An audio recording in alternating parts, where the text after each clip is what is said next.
Hey, what's up everybody? This is Cody with T-sportline, and today we're going to be installing these AeroMaxx running boards on the Cybertruck. This is a really easy install. It's one tool, like 15 bolts on each side. This is something anybody really can do at home. Very easy to access. We don't have to take anything out to the Cybertruck. It's really just a bolt-on and go installation. So let's jump right into it and I'll walk you through step by step. Okay, so to get started, let's raise the truck up so that it's easier to access from underneath. To get it all the way to the highest setting, we're going to go to the controls menu. We'll go to dynamics and go to off-road and then confirm. This is going to unlock some higher levels of suspension travel. So if we go back to controls, we now have access to extract mode.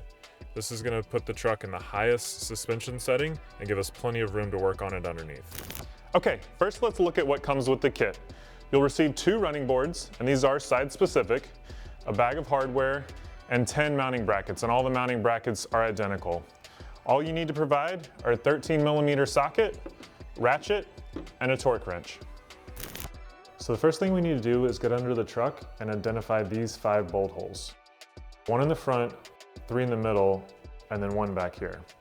All we've got to do is take our bracket. Again, each bracket is the same, and we're going to bolt this to each one of these bolt holes here. Using our 13mm socket, we're just going to keep this snug for now. Not ready to tighten it down, still want to be able to move the bracket a little bit. We'll do the same thing on the other 4 holes.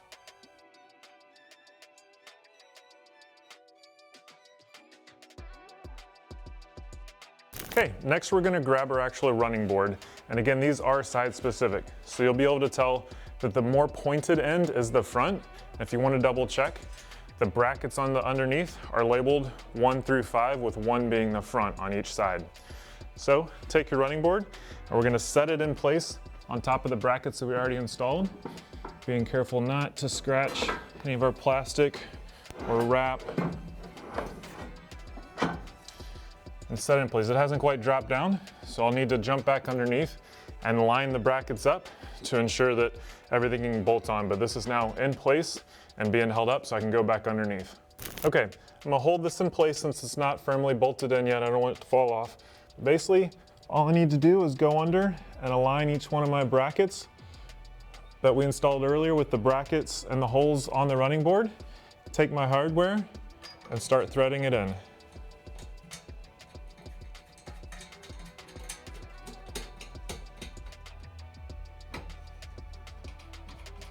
And again, just like when I bolted the brackets to the vehicle itself, I'm just putting these in hand tight for now. We'll come back and snug them down in a moment.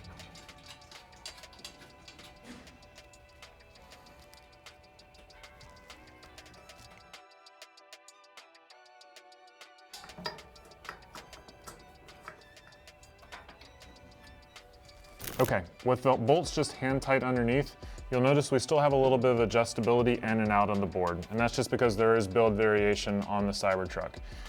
Where I like to position this is just off the plastic. I don't want the metal touching the plastic. Over time, some vibration could cause a little scratch or wear into the plastic. So I'm gonna position this just so it's not quite touching the plastic, right where I like it, and then we'll hop back underneath and torque those bolts down. So the last thing we need to do is snug each of these bolts down, both on the running board and the bolts to the truck.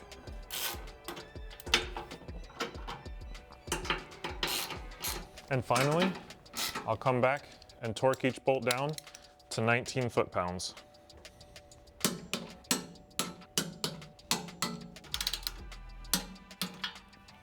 And by the way, guys, all the hardware in this installation is part of our prototype.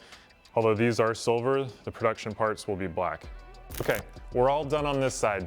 We have to follow the exact same procedure on the other side, and then this installation is complete. If you have any questions as you're going through this, please reach out to us, support@tsportline.com.